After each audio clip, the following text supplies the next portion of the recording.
comment on peut mettre les chances de notre côté pour vieillir en santé. Pas juste en âge, mais aussi en santé. Ce qu'on dit, c'est faire travailler son cerveau. Bien sûr, on va prêcher pour notre paroisse.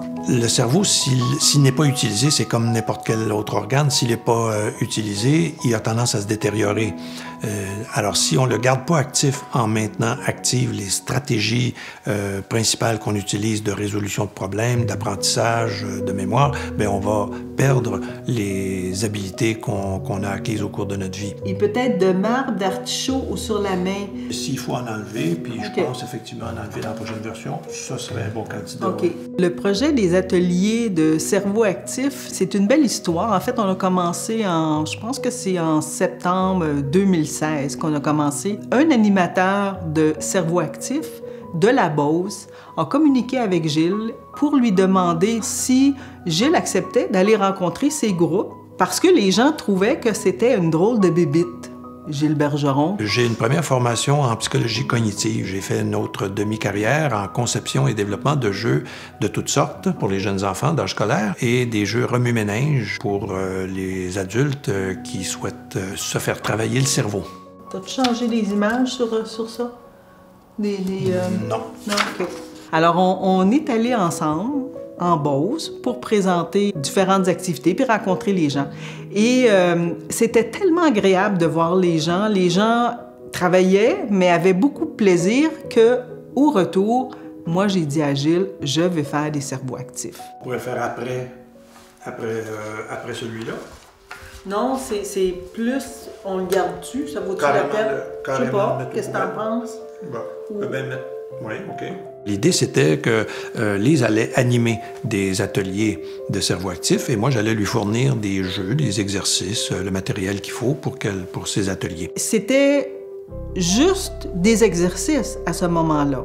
Et au fur et à mesure qu'on travaillait ensemble sur les exercices, on s'est dit, on ne peut pas laisser les exercices désincarner d'un contenu qui serait un peu plus théorique. Donc, on s'est dit, on va faire des petites capsules d'information. De marbre, moi, je mettrais... Ah, il a été changé, celui-là. Il a été changé, OK, parce que c'est le cœur, donc il peut être de pierre qu'on avait dit. Oui, c'est ça, de pierre. On a donc carrément bâti un programme de stimulation cognitive qui s'appelle maintenant Cerveau actif. Finalement, on a commencé à faire les ateliers ensemble et je me suis pris au jeu. J'ai trouvé ça très agréable aussi. Et c'est devenu pour moi aussi une activité de bénévolat que j'ai trouvé bien enrichissante. Alors, je pense que c'est toi ou c'est moi qui va écrire la démarche? C'est moi, parce que c'est moi qui l'ai fait. Hein? Gilles, je veux pas que tu donnes les réponses. On travaille ensemble. Mais je sais, mais c'est ça qui est... C'est un défi de travailler en couple. C'est un défi. On y arrive. J'ai dû apprendre à faire ma place à l'intérieur des ateliers. Au début, on animait à deux, mais dans les faits, les capsules d'information, c'est Gilles qui les faisait, puisque c'est lui qui connaît bien le sujet. Et à un moment donné, j'avais l'impression d'être plus accessoire, la personne qui donne les feuilles. Et petit à petit, ben là, on a retravaillé ça. J'ai pris confiance en moi, puis j'ai pris aussi plus ma place. Ça ici, là, tu vois, je suis pas sûre de ce dessin-là. Faudrait peut-être voir, puis celui-là aussi. On a animé ensemble au début des ateliers, et maintenant, on les anime séparément pour en faire plus. Puis d'autre part, c'était plus positif qu'on anime chacun nos ateliers et qu'après, on mette en commun ce qu'on avait vécu pour améliorer le produit finalement. Puis on faisait comme défi de la semaine.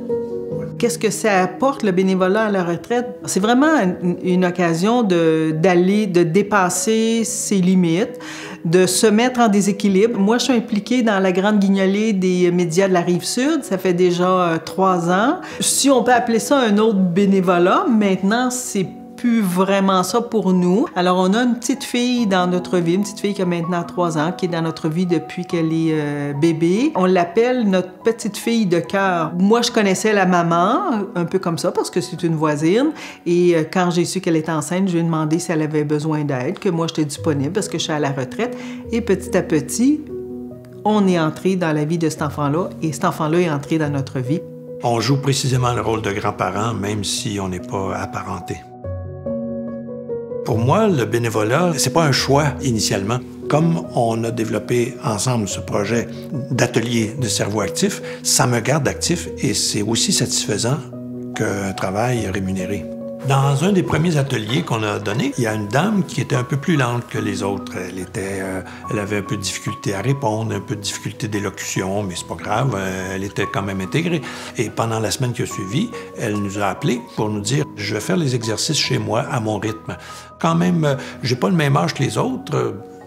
Tout le monde a à peu près le même âge. Elle a dit « Écoutez, j'ai 100 ans, là. » « Pardon?